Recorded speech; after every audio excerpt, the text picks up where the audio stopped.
Camille Mortimer. I'm from Project Foundry, and I'm one of the organizers here at Million Cups. And Brian is here from Little Studio and does our recording and is one of our sponsors and posts the recording of this every week.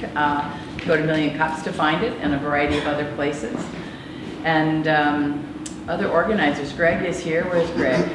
Yep, Greg's back here. And Greg and Brian are about to head off to Kansas City next week, right? We are. Yeah, go to the Kauffman Foundation, learn more about Million Cups and how to make what we do here work better. So we're going to jump right into, oh, here's Abby. Abby's one of our organizers as well. That's right. And is there somebody else that I'm missing? Jake's our coffee sponsor. I'm getting to the coffee sponsor, yeah. And Abby's from Generator. Jake is both our coffee sponsor and our barista. We have a new method on coffee, so good job, Jake. And his sons from Spearity Realty and Milwaukee Realty, is it? Right. And Milwaukee Realty. So we're happy, thankful for the price men. So we appreciate it very much. New people here today. Let's just talk to new people and get going. I'm Jake Cyber from Hallmark Publishing Company. Really? All right. Welcome. Anybody else new today? That'd be Bob in the back row here.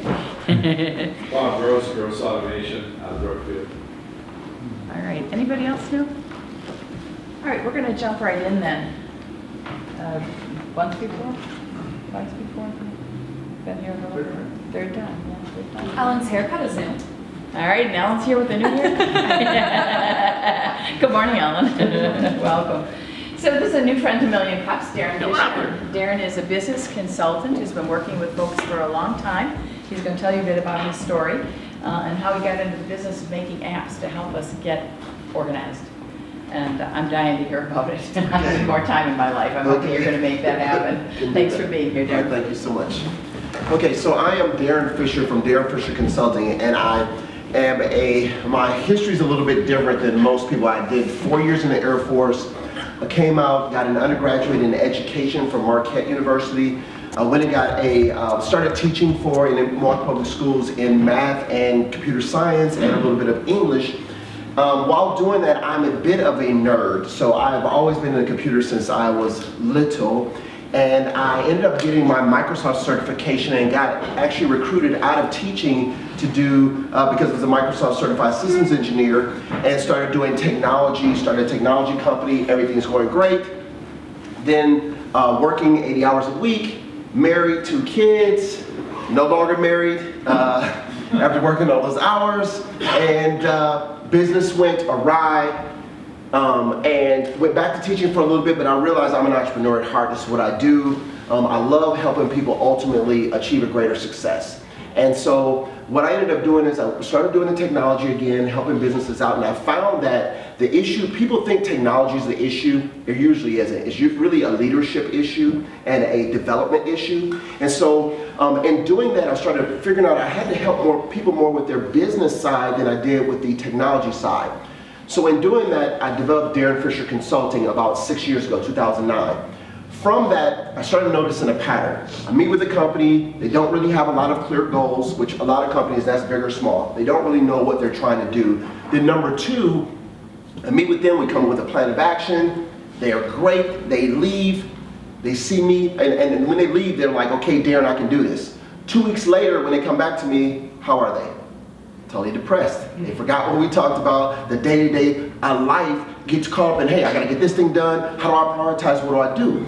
So I developed this whole process to try and figure out how can I keep a person when you're away from me, because it's not me. I don't think that I'm some magical potion or have some wizardry.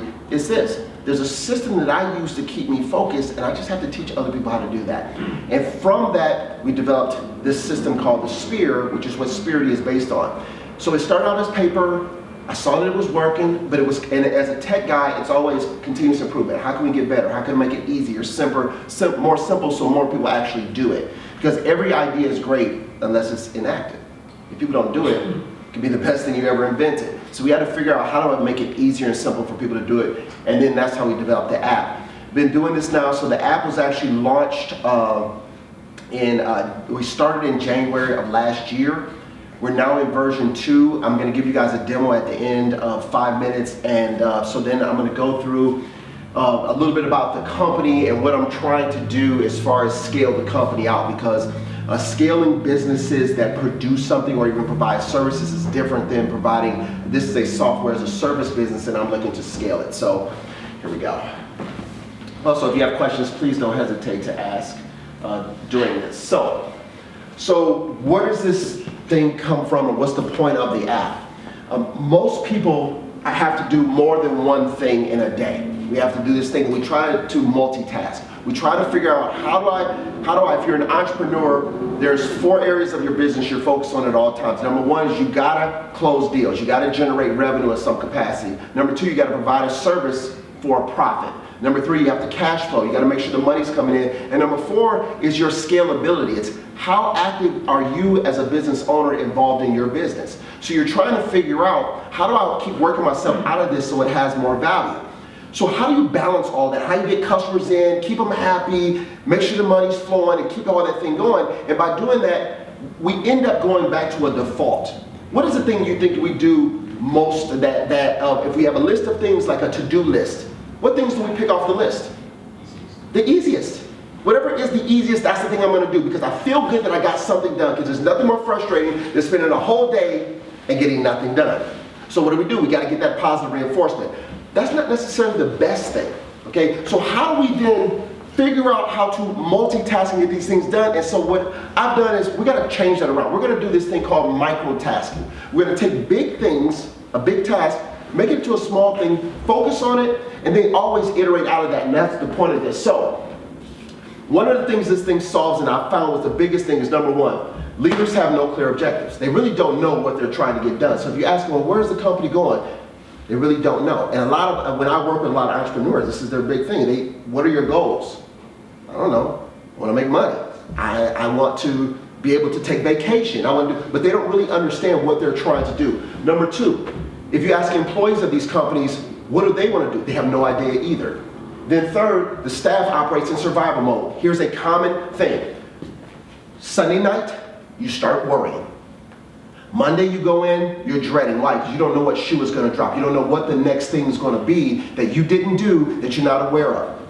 Tuesday, you're getting through. Wednesday is hump day. You're like, okay, I only have a couple days left. Thursday, you make it. By Friday, you're dog tired. You're like, but whew, thank God it's Friday. Friday you get done, great, you leave, you actually celebrate Friday night, but it's really decompressing. Saturday you sort of enjoy, but by Sunday morning, you're back to that same cycle again. You're starting to worry about, oh my gosh, Monday's coming. And you get back in that cycle. That is not a way to live, and it's something that you actually don't have to live that way. So what do? This app is all about this. It's focus, confidence, and results. So what we're gonna do is, if you can take 5 to 10 minutes a day, and you can plan and focus on the high priority tasks. What are the most important things you do? And really there's only 2, truth be told. If you did the 2 most important things every single day, you will crush that day. As a matter of fact, you do that every week, you'll crush that week. Multiply that over time, you'll be much more productive. Number 3, we gotta confidently repeat successes. If something works, what should you do? Do it again. If something doesn't work, what should you do? Do something different. It's very simple, but we don't do that. We do what's easy. We do what we want to do. It doesn't matter if it worked or not. If it worked but I don't like doing it, I'm gonna do something different. We gotta change that mindset. And number 2, we need to track short and long-term goals. We need to think about, what am I doing today that's getting me to the week? And what am I doing this week that gets me to the quarter? And then these quarters then get me to the annual. So it gets you thinking on a short and long-term basis. So focus, confidence, and then results. This is not a ticker, so do not, if you ever present, don't use this. All right. So this is the process. It's called a spear. That's where Spearity comes from. Spear is, it's a SMART goal. We always start with our SMART goals. We develop a plan of action, which is just the logical steps and the resources necessary to achieve it. We execute the actual plan. We analyze what happens. And analyze is just, if it worked, do it again. If it didn't work, do something different. And the realignment is to do something different. What action are you going to take to prevent that from happening? It's a strategic process. If you're good at anything you already spear, you're just not conscious of it. The second thing is this. These are all skills. To plan is a skill. Setting goals is a skill. Actually, executing is a different skill. Analyzing and realigning. So all these are skills, and we develop these things on a daily basis. Now, the SPEAR process is strategic, it's continuous improvement, it's accountability, and that every day you're looking at what you did and what you did not do. We embrace failure. You know why? Because can you control outcomes? Can you control success or failure? What's the reality? No, you cannot. There's no success or failure you can control. You can increase the probability that you're going to succeed, but you can't guarantee that. So it's very simple. We don't get caught up in that. We don't try to grab something we cannot handle. What we do is we say this: if it's successful, do it again. If it's not, do something different. Again, it's confidence building, because success breeds confidence if you focus on it. If you ignore it, you don't build confidence. Again, failure is where you build adaptability. Confidence and adaptability are two skills you need if you're going to be strategic. Because we need to be confident to do what we're doing that's working and take some risks, which is what entrepreneurs do. But also you need to adapt. You got to always change, because you don't know if it's going to work or not work. And just because it worked the last time doesn't mean it's going to work the next time. So it's a constant improvement. Also, you need to prioritize and figure out what's the highest priority, and then organize.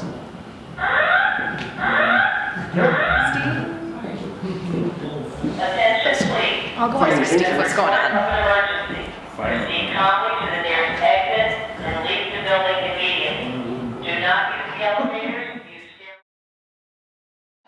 Okay. All right, so just recapping real quickly. So we talked about the strategic process, and the SPEAR is really where the whole model is what we are reinforcing, and the app is just a daily way to implement the SPEAR process. But this is where we really want everyone to do. So now here's our model. So I'm looking at a software as a service model. So I charge on a monthly basis. You sign a 1-year contract. It's per user, and here are my current, and one of the things that I think that makes this model so it's perfect for this is because it's it's cloud-based. I've got an app coming out so this is now an online, so that you access it via the web, but I have a Android and iOS app coming in September, so those are on the development plan. But you can use it on any device, iOS, any browser will access it. It is totally scalable in that it's run on a server that I can always add different. So I can currently use, 10,000 users right now, and it costs me $15 a month to have that many users. So it's not, there's a lot of opportunity for it. I also, to create the stickiness, this is used every single day. So once it gets used in a company's not just going to start using it after a year and then just pull it out, because your people are using it every single day. So I think that's another selling point. For my budget targets here, target 20%, and that is for the first 3 years. It's actually more profitable than that, but a lot of that is going right back into the business. The general and accounting work is, or general admin, is 13%. R&D is 15%, and that's for, we are developing different, you guys familiar with APIs?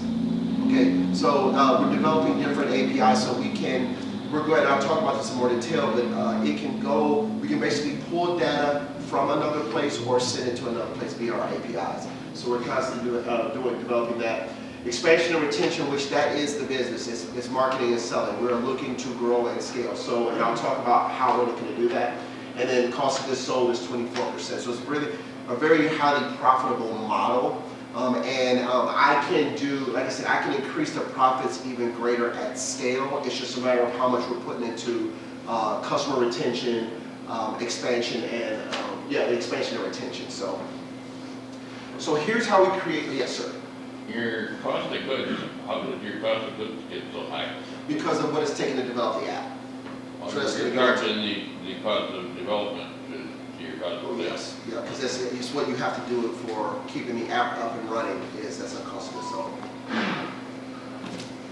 Yes. 2 questions. One, you talk about getting this embedded into an organization, everyone in the organization uses it. Is there an umbrella process where my individual work feeds into a corporate plan or goal? Yeah, that's exactly it. Does that exist? So what we're doing is with the S or the SMART goal, it starts actually at the top and comes down. So you start with the 3 to 4 goals, you segment those, and then they actually go down across the organization. So every person in the organization should have 3 or 4 goals that they focus And on. those goals are aligned to that upward Exactly, SMART goal. exactly. Okay, so then the other question was, what types of apps or applications are you connected to with the APIs? What is this working in concert with? As of today, Google Apps, so for the calendar, we can send things and assign time to it on the calendar. The task management side, we're looking at now, well, we're trying to decide between CRM or some type of task management app, or I have a client of mine that is, they want to use it for HR and align all the goals to HR related goals. And so because they're a big enough client, they could be the one that would be the direction we go next. So an ERP is probably where you want to go for the overall. You could go ERP also, because they're definitely tied directly into it. Yeah, that's great. Thanks. You're welcome.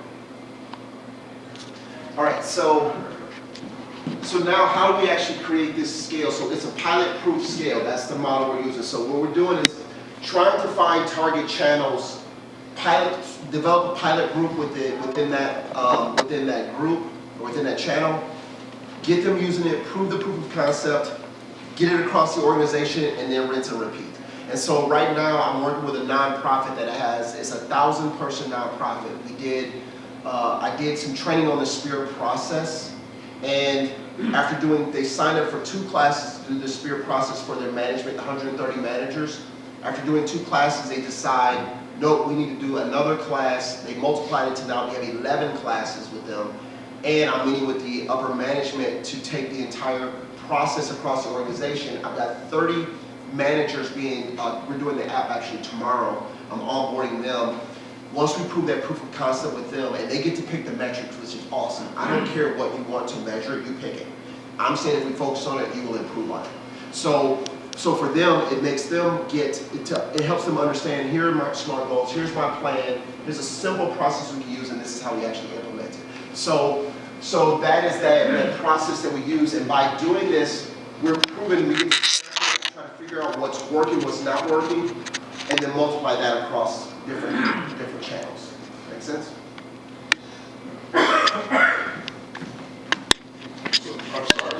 So you said that the organization is to pick the metrics, but before you even get into an org, you have to sell it somehow. So are you saying this will improve X%? Or I understand what you're saying. If you pay attention to it and focus on it, you'll improve it. You know that people have been saying that for a long time. But if you're selling this into an organization, you have a number that you're trying to tell them before it will improve your productivity at least whatever percentage, or I could do that, but they don't have it. Most organizations don't have the number they want to improve. okay. So that's the issue. So yes, I can tell you, so I work with a sales company. I've actually done it with businesses growing at doubling annually. So that's smaller businesses. But for a large organization like the one I'm talking about, they didn't have the metrics. They don't know what they want to do. They just want everyone doing the same thing. They want like SMART goals. We don't have SMART goals even as an organization. Okay, can we at least establish that? Right. And so it depends on the organization. Once I get in, I can show metrics on improving X%, but we need to know what those metrics are, because what I don't want to do is sell you on something and say, when I meet an organization, I don't care, any entrepreneur, I can pretty much do an assessment and try to figure out, here's the area you're struggling in. That doesn't mean you want to improve that area. So it could be you have a sales issue, but people don't want to solve their sales issue because it's a pain point they don't want to address. I don't start there. I start with what you want, what's your biggest pain point, and then we grow to the other areas. All right, so competition. Our biggest competition are to-do apps like Wunderlist, any kind of, even Google Keep, anything that keeps lists is a competition for us. The problem with lists are, all right, how many of you keep to-do lists? You have to-do, okay, great. So you have 20 things on your list. You get 5 things done, what do? You add 5 more. You add to the list of things you already did. Exactly. So you can cross them off. Yeah, exactly. You add, you keep doing it. And what happens is that psychologically, when does the list ever end? No. Never. Whereas with ours, you're working towards a goal. At the end of a week, that week is done. You go towards something else. At the end of a quarter, those things are done, we move them on. So it's always getting to a point where you're done and finished, and then you can pivot. So to-do lists aren't strategic. They're necessary because we have a to-do list function within the app, which will allow us to, if you like a to-do list, that's fine. But the problem is if you want to be strategic in that you want to continuously improve, to-do lists don't do that. We also have project management apps. They help allow you to keep track of how much time you're spending, what your project is. They're great. Again, they're not strategic. They don't look into how do we do what we do better. This is a continuous improvement process. If we did something the previous 2 times and it worked, that doesn't mean we do it again that exact same way. We always look to see, can we make it more efficient? Can we computerize it? We're always looking at how can we do that thing better. If we're doing what we're doing across a channel well, how do we do that with another channel? So this is continuous improvement. CRM, again, CRM, they're great for tracking your sales, but they don't make you a better salesperson. This is going to have you focus on the right tasks to become a better salesperson, and we can integrate, like I said, with a CRM also. And in any kind of task management, anything bigger than to-do lists, again, HR functions, whatever they are, ours can not only compete with them, but we're also, and the key word is complementary to them. If you're using Salesforce already, that's great. We can integrate with that. And so it's a tool that you're going to use on a daily basis to continuously improve, and the key word is strategic. It's thinking you how to think better about what you do and how you do it. Our board of advisors, I've got a gentleman who is in a business architecture. He manages all the software development for Northwestern Mutual. So what he did for me was, when I was looking to get a developer to develop the app, because I did not develop the app, I actually outsourced that.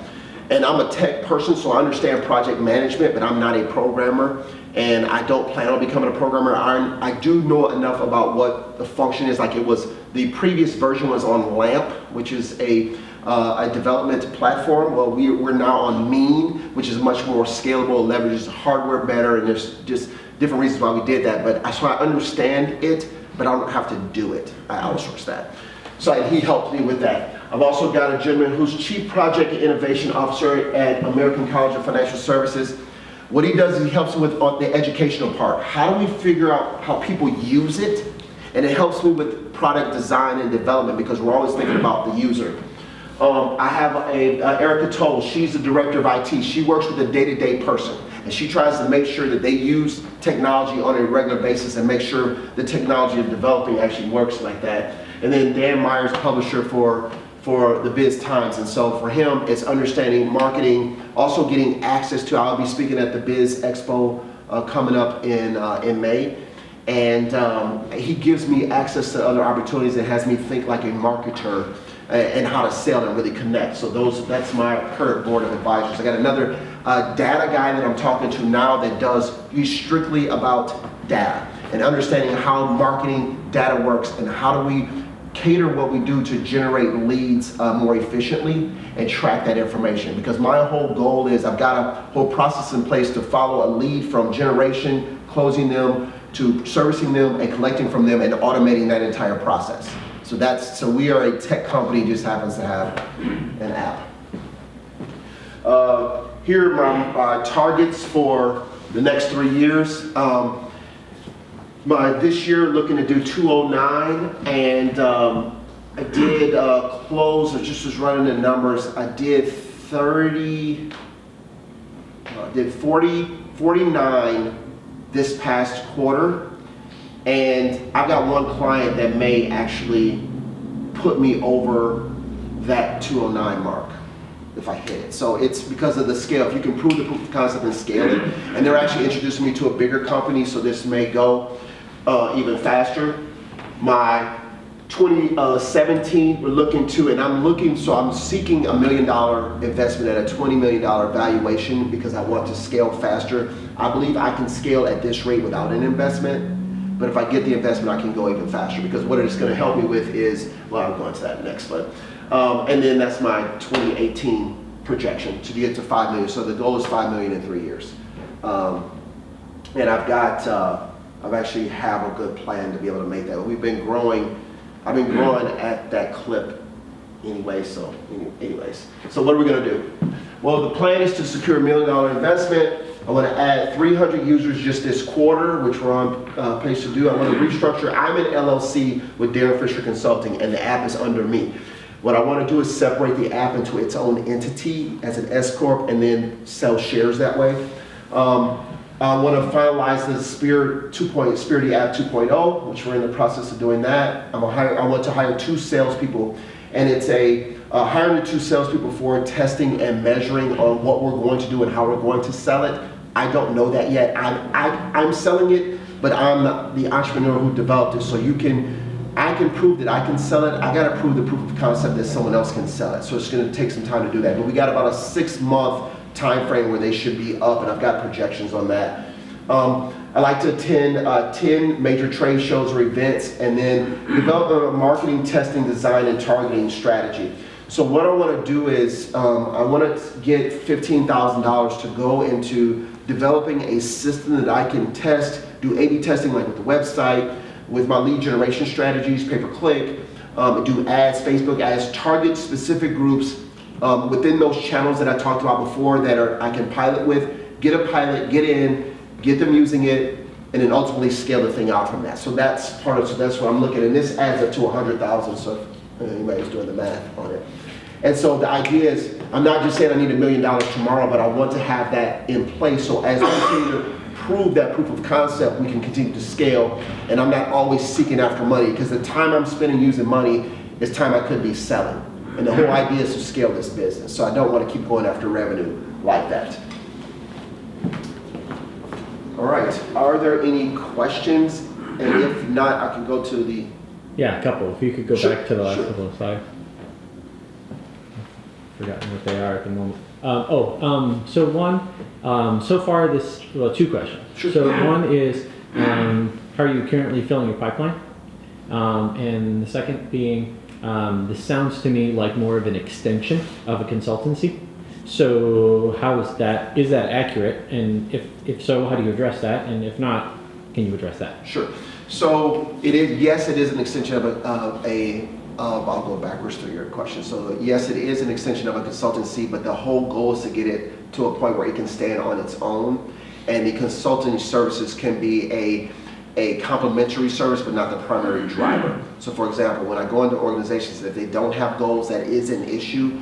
That can be a part of the onboarding process, and it would be using those services within the company. But what I want to remove is the expertise of having to have a person with my background to be able to deliver it. So one of my goals is to get this independent, so we don't need a consultant necessarily or we're consulting with my background with knowing what I know to be able to do it. So that's the goal. But it will still have a consultant with it? But not necessarily you? Yeah, not necessarily me. That's exactly it. And what was the previous? How are you currently filling your pipeline? So I am, I'm a part of Milwaukee NARI. I'm on the board for Gathering on the Green. I go to attend networking events at MMAC, so I'm a part of the MMAC, the Mequon Thingsville Chamber, they said Milwaukee NARI, and the Business Council. I think there's one more that I'm a part of. So but I attend trade shows. Presenting at the Milwaukee NARI. I have a book coming out in May on the confidence quadrant, which is in an analyze phase, success, failure. So I have that coming, so that's another marketing tool. I do speaking engagements right now. So I'm marketing by getting out in front of groups, introducing the problem, and then solving it. So that's the way I'm filling the pipeline. Yes, sir. I don't know if I missed something, but do you have the app running? Oh yeah, so I was going to show that now. Oh, you're going to do I was going to go next, and he stopped me. Okay. Because he didn't want you to see it yet. So. Yes. Do I have to be part of a corporation, or can I just purchase this like right on my phone right now if I wanted to? So you can get on and go through a trial. You'll sign up for it on your own. And so that is the beauty. So I didn't really mention that. Thank you so much. That was planted. I needed them. You're welcome. Yeah. I've used this it works with corporations, but it also works with individuals, and it works with students too. I've got students who have used this that have gone from, I have one student went from a 3.1 to a 4.0. One went from a 2.3 to a 3.8, 2.2 to 3.5. Because what it does is has you focus on, here are my goals, here's my plan, let me organize my time, and it's continuously improving that. So one of my it's not a target for me, but I do want to go after an education channel. I'm just not targeting now, but so it will work, yes. Yeah, and with your corporate clients, do you have to go in there, or have you had more success or less success when you've gone and presented kind of this whole platform, laid that out, and then implemented that? And if so, how do you want to scale that? So like me personally, I could go on, I know, I'd love to meet with you, but necessarily you probably wouldn't want to. How would I go about learning about your program and things like that? Okay, so you go to Spearity.com, Okay. all that's laid out there. Okay. And so that's where I do have that laid out. Right now, I use the hook of, I'm looking at getting a $100,000 contract from a customer. To get that in, it's hard for them to just go to an app and then just decide from there. So there's a little bit longer sales cycle, but I do track that, and I've got a whole sales process, and I'm looking to shorten that cycle and figure out what are the major problems that I can enter in. And what I found is HR is a good place to start. They are looking to improve behavior across the organization, so that's where I've been doing a lot of targeting. And the going to an HR networking event is actually how I got my biggest client now. Nice. Okay. Yes. I work with a lot of high schools and colleges nationwide, and this last part really interests me. What would it cost a student per month? We can talk, I'm developing that now. I can give you a price, but I'm really, I said I can give you a price, but I'm sort of developing that because I'll give you that answer. So it will be affordable for a single student. What I really like to do is go more campus-wide and then do a site license that way. So we have to develop that model. But I have proven the proof of concept. All right, so the app itself. Jared, we have about 5 minutes. Okay. About 6, actually, to be Okay, precise. so I'm gonna do a about 6 presentation, and then you guys go to. Okay, so here is the dashboard, and I don't know if you guys can see it.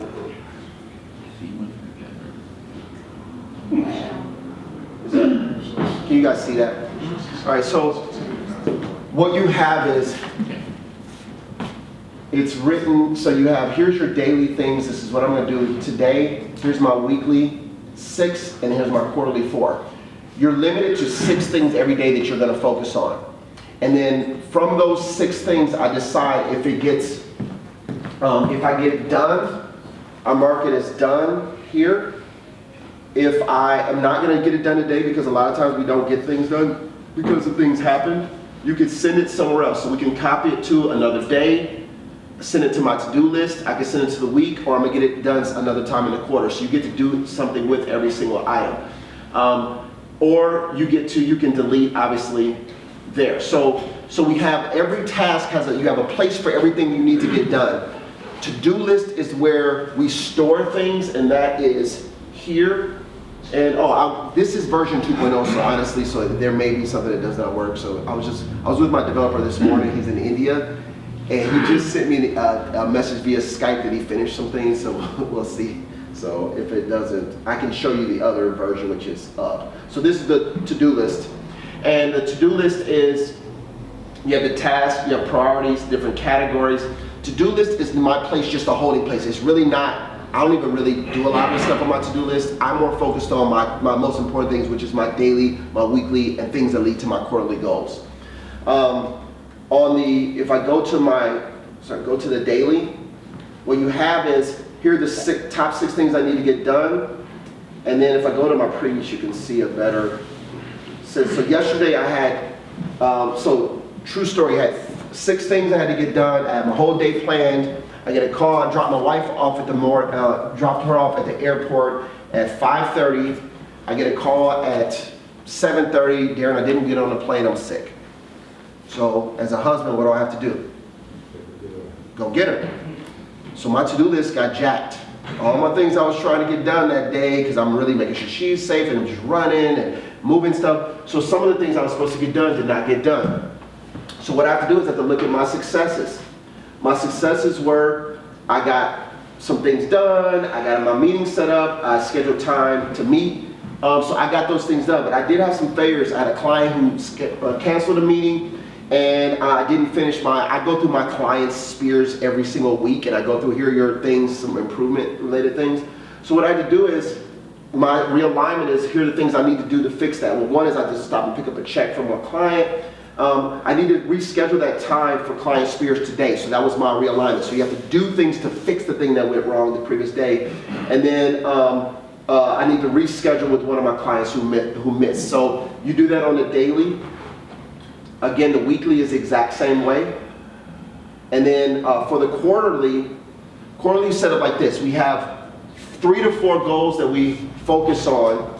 And with that, here's the sort of secret sauce in planning. We limit all your goals, so you can only have 3 to 4 goals you focus on for a quarter, but each one you can only have 6 things you're going to do to reach that goal. So you basically have this, you fill this out. This is your planning for the quarter. It makes it super simple. So what would normally take for people to plan a quarter could take a couple days.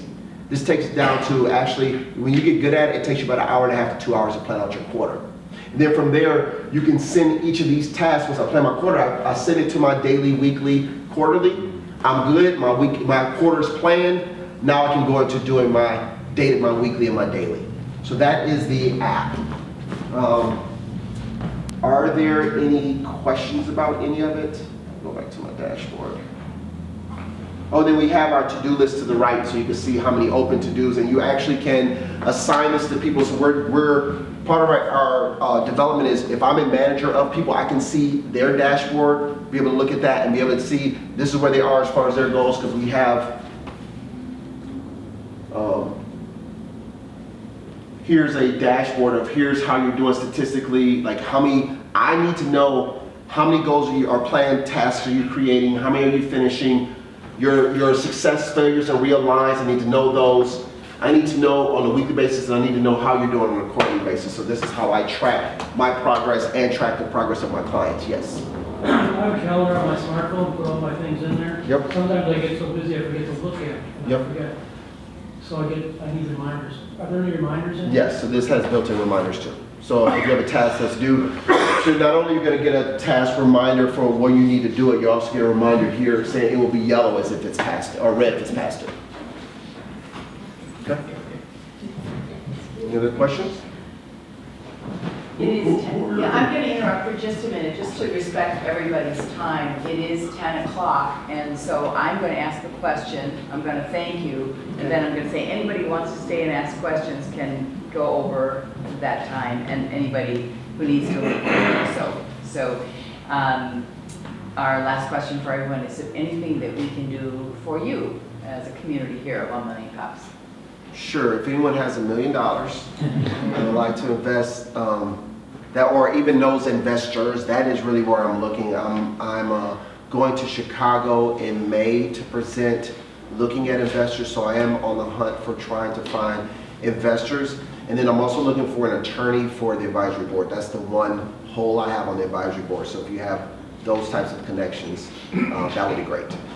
Beautiful. Thank you so much. You're And welcome. please feel free to stay and ask more questions if you so